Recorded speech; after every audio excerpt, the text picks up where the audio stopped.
আল্লাহকে পেতে হলে নামাজ লাগবে, নামাজ নাই আল্লাহ নাই।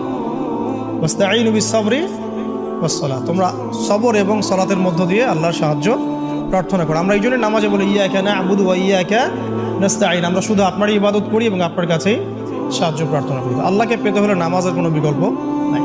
যে ব্যক্তি নামাজ পড়ে না আল্লাহর সাথে তার কোনো সম্পর্ক নেই। আপনি যে কোনো কিছু চাচ্ছেন সেজদায় পড়ে আল্লাহর সামনে আত্মসমর্পণ করেই চাইতে হবে। আল্লাহ পাক কি বলেছেন? সেজদা করো, নিকটবর্তী হও। ব্যাখ্যা অনেক করা যায়, নামাজ না পড়লে কিন্তু মানুষ কুফরিতে লিপ্ত হয়। যে ব্যক্তি মান তারাকা সালাতান মুতাআম্মিদান ফাকাদ কাফারা, যে ব্যক্তি সালাতকে অস্বীকার করে, ফরজ নামাজকে অস্বীকার করে, সে ব্যক্তি কিন্তু কুফরিতে চলে যায়। বাইনা রাজুলি ওয়া বাইনা শিরকি ওয়াল কুফরি তারকুস সালাহ, একজন মুমিন বান্দা এবং অমুসলিমদের মধ্যে পার্থক্যই নামাজ। এক বাক্যে নামাজ না পড়লে ইসলামের রশিটা কেটে যাবে।